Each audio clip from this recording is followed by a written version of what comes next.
ಕರ್ನಾಟಕ ರಾಜ್ಯ ಸರ್ಕಾರಿ ಸಾರಿಗೆ ಸಂಸ್ಥೆಯ ಹಾಗೂ ಬೆಂಗಳೂರು ನಗರ ಸಾರಿಗೆ ಬಸ್ಗಳ ಮೇಲೆ ತಂಬಾಕು ಜಾಹೀರಾತು ವಿರುದ್ಧ ಜನಾಕ್ರೋಶ ಹೆಚ್ಚಾಗಿತ್ತು. ಇನ್ನು ಬಸ್ಗಳ ಮೇಲಿನ ಜಾಹೀರಾತು ಪೋಸ್ಟರ್ಗಳನ್ನು ಕಿತ್ತಿಸಿದ ಜನ ಸರ್ಕಾರದ ವಿರುದ್ಧ ಸಿಡಿದೆದ್ದಿದ್ರು. ಈಗ ಜನಾಕ್ರೋಶಕ್ಕೆ ಕೆಎಸ್ಆರ್ಟಿಸಿ ಈಗ ಮಂಡಿದೆ. ಕೆಎಸ್ಆರ್ಟಿಸಿ ಬಿಎಂಟಿಸಿ ಬಸ್ಗಳ ಮೇಲೆ ತಂಬಾಕು ಉತ್ಪನ್ನಗಳ ಜಾಹೀರಾತನ ಪೋಸ್ಟರ್ ಅಂಟಿಸುವುದರ ವಿರುದ್ಧ ಒಂದು ಆಂದೋಲನವೇ ಶುರುವಾಗಿತ್ತು.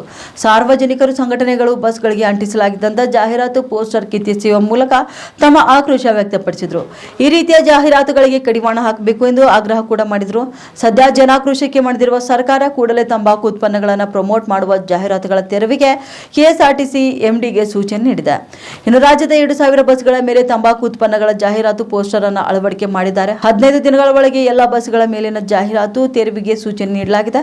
ಇನ್ನು ಜಾಹೀರಾತು ನೀಡಿದ ಕಂಪನಿಗಳ ಜೊತೆಯೂ ಕೂಡ ಮಾತನಾಡಿದ್ದು, ಜಾಹೀರಾತುಗಳ ತೆರವು ಮಾಡುವುದಕ್ಕೆ ಕಂಪನಿಗಳು ಒಪ್ಪಿಕೊಂಡಿವೆ. ಆಯಾ ಡಿಪೋಗಳಲ್ಲಿ ಡಿಪೋ ಮ್ಯಾನೇಜರ್ಗಳ ಜೊತೆ ಮಾತನಾಡಿದ್ದು, ತಕ್ಷಣಕ್ಕೆ ತೆರವು ಮಾಡುವಂತೆ ಸೂಚನೆ ನೀಡಲಾಗಿದೆ. ಇನ್ನು ರಾಜ್ಯದ ಹಲವು ಬಸ್ ನಿಲ್ದಾಣಗಳಲ್ಲಿ ಪೋಸ್ಟರ್ಗಳನ್ನು ಕಿತ್ತೆಸೆಯುವ ಪ್ರಕರಣಗಳು ಹೆಚ್ಚಾಗುತ್ತಿದ್ದಂತೆ ಸಾರಿಗೆ ಸಚಿವ ರಾಮಲಿಂಗಾರೆಡ್ಡಿ ಎಲ್ಲಾ ತಂಬಾಕು ಉತ್ಪನ್ನಗಳ ಜಾಹೀರಾತುಗಳ ತೆರವಿಗೆ ಸೂಚನೆ ನೀಡಿದ್ದಾರೆ.